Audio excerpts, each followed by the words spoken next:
Yakima police tell me a 19-year-old driver with a 23-year-old passenger in the car was driving really fast on Washington Avenue here. First hit this power box right behind me. They've since replaced it, rolled several times before hitting the second power box right over here, knocking out power to the airport. He then flew 30 feet in the air and finally hit that control tower up there and landed on its top. So not only can students get their food handler's permit, but they can also get a CPR license. You good? Como pueden ver, la nieve me llega hasta las rodillas. Bob and Sherry had all this sagebrush in front of their home. Now you can see how easily this would have caught on fire with just one ember. Bob took it upon himself to remove it from their property, and he has a wood chipper coming in to dispose of the rest of it. Lancaster dice que cargar protección es preferencia personal, pero si sí la carga, debe de saber cómo usarla y las consecuencias por usarla incorrectamente. There was 3 individuals in a car that left the scene. One of the people in that car say that they shot the man, and he's now being interviewed as a suspect. Now, as you can see to my left here, the car appears to have gone through that railing and it went airborne over a canal. La policía sigue investigando la causa de estos 3 casos. To put it simply, what I have here is a little model of what the COVID-19 virus looks like. Now, these push pens are representing the spike proteins that are on the virus. WashDOT says they are going to stay closed until at least Sunday. That doesn't mean they're going to be open on Sunday. That's when they're going to reevaluate if it's safe to reopen. But it is so cold out here right now that I had a granola bar in my pocket that's actually frozen now. And he was the first black man to be appointed to a mayor position in Roslyn and the first one to be appointed to a mayor position in Washington State. 1, 2, 3. Y sí salió. Beasley, how are you doing? That's what I thought. She's doing great. Now we know it took about 3 hours to bake cookies in our news car at 170 degrees. So, does anyone want dirty car cookies now? The Lemonade Day program not only teaches your kids to work with money, but it teaches them to turn lemons into lemonade. Literally.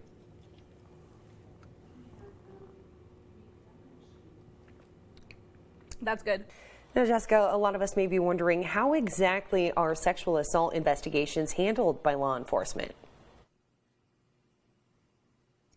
Yeah, Tracy, well, the sheriff's office says it can be different depending on whether it's a kid or adult. Generally, if the officer's responding for the first time, they make sure that the victim has somewhere to stay, they don't have contact with the suspect, and they try to put them in touch with resources. That's pretty cool. Are you a Twitch guy, Siggy? I'm not a Twitch guy. I'm not good enough at video games. Yeah. I definitely got the vibe from you that you were a Twitch guy. I'm not surprised. It would be fun to stream, but everyone and their mother does it, so I don't know if I'll ever get there. Well, maybe on YouTube now. So. Yeah, maybe. I could be the worst streamer out there. We could go for that title. And a former city council candidate is accused of assaulting a police officer when they were investigating him for a domestic incident. A 15-year-old accused of killing another teen in a shooting will be charged as a minor. Según la Administración Nacional Oceánica y Atmosférica, muchos eventos que tomaron lugar en diferentes partes del país rompieron récords históricos. Las autoridades en Colorado ahora dicen que el hombre conocía a unas de sus víctimas. Como candidato, Joe Biden prometió un trato más humano hacia los migrantes. I'm here at Prosser High School where students have organized a walk in honor of who? After the school board chose not to renew his contract. Because Mr. Lusk is the first one to always have our back, now it's our turn to have his. Students showed their support for athletic director Kevin Lusk by walking out of their classes Friday with a message to the school board. And now I speak directly to the school board. Learn from your mistake. Recognize the fact that the non-renewal of Mr. Lusk's contract is a mistake. Students like Brenda Cruz tell me Lusk was not only a great director, but always put students first. It hurt us personally because, like I said earlier out here, the adults aren't the one that are facing the consequences. It's us students who are facing the consequences. Cruz tells me without Lusk, Prosser would be the only 2A school without an athletic director. As most people know, Prosser has a huge and long history of athletic success. And I don't think that will be bettered by lessening the administration in that department. The district told Lusk the reason his contract won't be renewed is budget cuts caused by the financial crisis. The Prosser superintendent, Matt Ellis, declared a financial budgetary crisis at the April 27th school board meeting. During the May 2nd meeting, he presented board members with potential cuts they could make if the Maintenance, Operations, and Educational Programs levy didn't pass. The plan suggested cutting $188,900 from athletics. The levy passed on April 26th and was certified on May 6th. But Lusk still lost his job. This leaves students asking if the district needs money. Why did the superintendent get a raise? And we don't have enough money for our AD, but he got a 38% increase. It just doesn't sit right with me. I reached out to the superintendent and the board for answers. I didn't get any. Alyssa Riley responded and said she was not speaking on behalf of the board, but was proud of the way students exercised their rights peacefully. Students say they hope the result of this peaceful protest will make the school board reconsider and renew Mr. Lusk's contract. In Prosser, Jessica Perez, NBC, right now. Jennifer Caridad is 24 years old and has dreams of being a teacher. Her family says Jennifer always had a smile on her face. Yo la miraba arreglándose, o se acostaba conmigo, conversábamos, me hacía travesuras. I would see her getting ready, or she would lay next to me and record me on her phone with funny filters, and she would die laughing. She'd always tell me, have you done your schoolwork? Have you done homework, anything? I'm like, no. And she's like, go do it now or I'll take that phone away. I'm like, oh, fine then, I'll do it then. Basically, she'd always basically, what I took from that is that she just wanted me to be successful. The last time anyone saw Jennifer was August 8th with her boyfriend Aurelio Escobar. Jennifer's friend says the couple was in an argument that day. I was always the first person she would call for everything. But that day, my daughter didn't call me.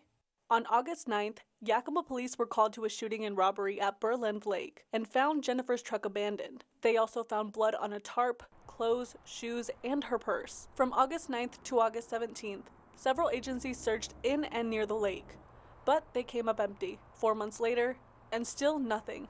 ¿Qué está pasando con ella? Si sufre. What's happening to her? Is she suffering? Is someone beating her? Is she cold? I don't know. Her family is asking for help finding Jennifer. Les suplico, por favor, que me ayuden a encontrar a mi hija. Please help me find my daughter. I implore. It means everything. Justice for my daughter. She is not just an object you can forget about.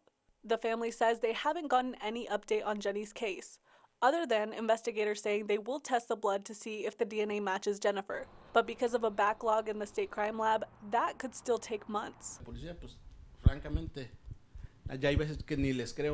And the police, sometimes I don't even believe them when I speak with them and ask for information. They say it's the same thing. They're in the same spot. Her loved ones still have hope that Jennifer is alive. But if she comes back, hopefully she could accomplish all the dreams she had for herself. Y Jennifer Caridad desapareció hace un año cerca de Sunnyside. El 24 de mayo, parte de sus restos fueron encontrados en un campo en Granger. Ahora su familia está en una misión para encontrar sus restos de Jennifer. Hablé con ellos el viernes antes de que empezaran a buscar. Con palos, un perro de caza y esperanza. Amigos, familia y desconocidos buscaron en campos, canales y hierba alta por restos de Jennifer, con un objetivo en mente. Ojalá podamos encontrar el resto del cuerpo para poderle dar cristiana sepultura y así ella descanse en paz y también nosotros vamos a estar un poco ya más tranquilos. Jennifer desapareció el 8 de agosto. Durante meses, sus seres queridos buscaban respuestas. La semana pasada consiguieron algunas cuando un campesino encontró partes de su cráneo en un campo al sur de Granger. No es la forma en la que queríamos encontrarla. Desafortunadamente, pues ya no podemos hacer nada. Nosotros esperamos con ansias que estuviera viva todavía, pero lamentablemente, como le digo, no fue así. Tengo dolor de no poder haber ayudado a mi hija, que para mí él fue un cobarde.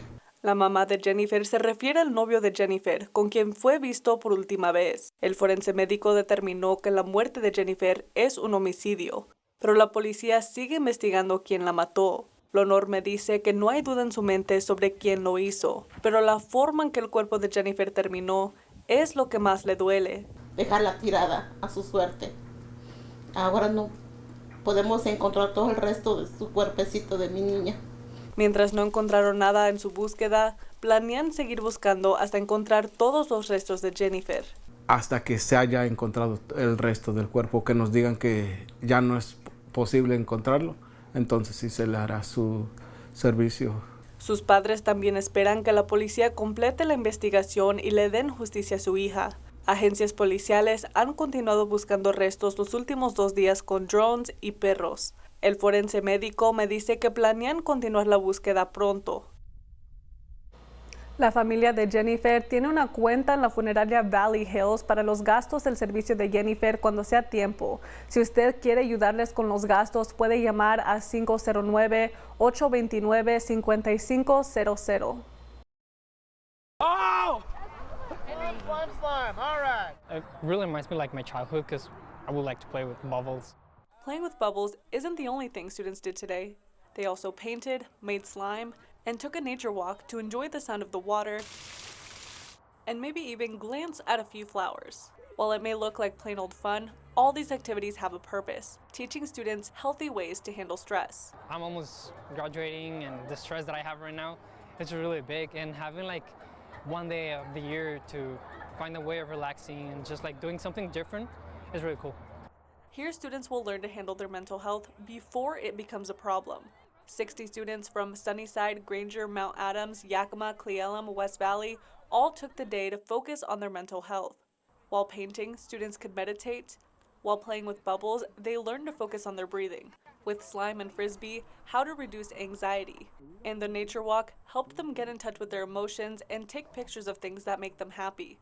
The nature walk guide tells me this tree turned out to be one of many students' favorite stop on the walk. If you look at a small part of it, it looks like it's a little bit funky, but as a whole, it's actually a beautiful tree. It has so much history, so much of a positive message. It survived so many things in its life, and just like many of us have.